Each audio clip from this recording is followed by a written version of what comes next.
দেশের স্বনামধন্য কবি, সাহিত্যিক, সংস্কৃতি সেবীবৃন্দ, বিশেষ করে বিশেষ অতিথি এখানে জনাব সালাউদ্দিন আহমেদ, উপস্থিত সম্মানিত সভাপতি, আহ, অতিথিবৃন্দ, ইলেকট্রনিক মিডিয়া এবং সাংবাদিক ভাই বোনেরা, উপস্থিত জনাব নূর ইসলাম মনি, ডক্টর পাভেল সহ সম্মানিত উপস্থিতিবৃন্দ, আসসালামু আলাইকুম। কবি সাহিত্যিকদের কাছে আমার মনে হয় মানব সভ্যতা বিভিন্নভাবে বিভিন্নভাবে আহ, বিভিন্ন ক্ষেত্রে ঋণী হয়। তারা আমাদের মতো সাধারণ মানুষের যে অব্যক্ত অনুভূতি প্রকাশের একটি মাধ্যম। আমাদের সুখ দুঃখ, ভালোবাসা, উচ্ছ্বাস, আনন্দের প্রতিচ্ছবিও কবি সাহিত্যিক বৃন্দ।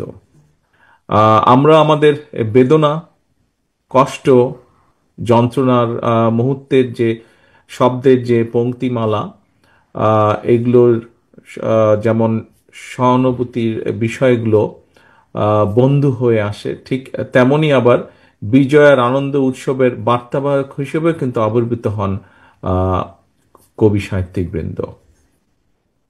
আমাদের মন যেটা বলতে বা শুনতে চায়, কিন্তু আমরা অনেক সময় বিভিন্ন কারণে আমরা প্রকাশ করতে পারি না, একটা সীমাবদ্ধতা থাকে। আপনারা কবি সাহিত্যিকবৃন্দ, আপনারা আমাদের সেই অনেকগুলো কথা খুব সুন্দরভাবে তুলে ধরতে পারেন। আপনারা আমাদের যে মনোজগৎ আছে, সেই মনোজগৎটা আর, ভিতরে আপনারা স্থান করে নিতে পারেন আপনাদের গুণ দ্বারা। এবং সেখানেই কিন্তু আমি মনে করি যে আপনারা অসাধারণ এবং আমরা সাধারণ। যুগে যুগে আহ, অনেক বক্তাই বলেছেন এখানে, যুগে যুগে কবি সাহিত্যিকরা এই নির্ভীক চিত্তে মুক্তির কথা বলেছেন। কবিরাই বলেছেন, বলবীর চির উন্নত মমশির। বিদ্রোহী কবি নজরুল ইসলাম কবি বলেই হয়তো বলতে পেরেছিলেন, নত শির ওই শিখর হিমাদ্রির। দেশের স্বাধীনতা এবং সার্বভৌমত্বের প্রতি চূড়ান্ত আনুগত্য থেকে কবি আহ শহীদুল্লাহ লিখেছিলেন, জাতির পতাকা খামচে ধরেছে আজ পুরনো শকুন। তখন আমরা সবাই সকুচিত হই, প্রত্যয়ী হই স্বাধীনতা রক্ষায়, ঐক্যবদ্ধ হই সার্বভৌমত্বের প্রশ্নে।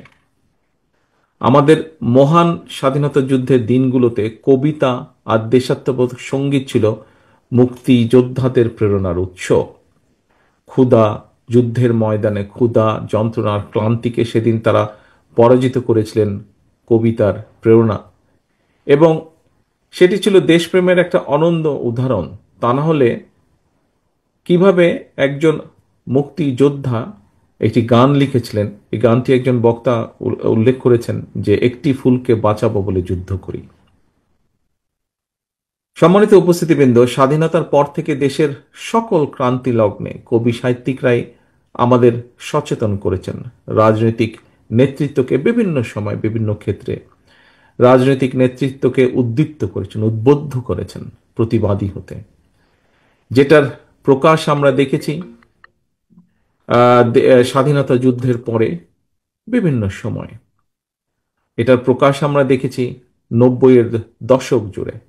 এবং আমরা রিসেন্ট যেটা দেখেছি, গত 1.5 যুগ ধরে চলে আসা স্বৈরাচারের বিরুদ্ধে, আহ, যেটা সাম্প্রতিক সময়ে উদ্ভাসিত হয়েছে, যার আহ, পরিপূর্ণতা ঘটেছে 24-এর সফল গণ আন্দোলনে, গণ অভ্যুত্থানে। এভাবেই কবি সাহিত্যিকরা, সম্মানিত উপস্থিতিবৃন্দ, এভাবেই কবি সাহিত্যিকরা যুগে যুগে নিজেদের মাত্রাকে এতটা উঁচুতে নিয়ে গেছেন, যার ফলে অনেক সময় দেখেছি আমরা তাদের নিজেদের পরিচয়, দেশ এবং জাতির পরিচয়ের সমার্থক হয়ে উঠেছেন। যেমন শেক্সপিয়ার বা ওয়ার্ডসওয়ার্থ ব্যক্তি থেকে ইংরেজি সাহিত্যের নাম হয়ে উঠেছেন। আহ, একইভাবে আমরা বলতে পারি নজরুল কবি, বিদ্রোহী কবি নজরুল ইসলাম, রবীন্দ্রনাথ হয়ে উঠেন এই মহাদেশের পরিচয়ের একটা অবিচ্ছেদ্য অংশ। ঠিক এমনিভাবে কবিতা আর দেশাত্মবোধক সঙ্গীতকে মুক্তিযুদ্ধের সাথে একাকার করে স্বাধীনতা যুদ্ধ শেষে দেশ গঠন আর দেশাত্মবোধের প্রেরণা নিয়ে শহীদ জিয়াউর রহমান প্রথম বাংলাদেশ আমার শেষ বাংলাদেশ, জীবন বাংলাদেশ আমার মরণ বাংলাদেশকে তার দল, বাংলাদেশী জাতীয়তা দল এবং বিএনপির অনুপ্রেরণা দলীয় সঙ্গীতে পরিণত করেন গভীর শ্রদ্ধাবোধ থেকে।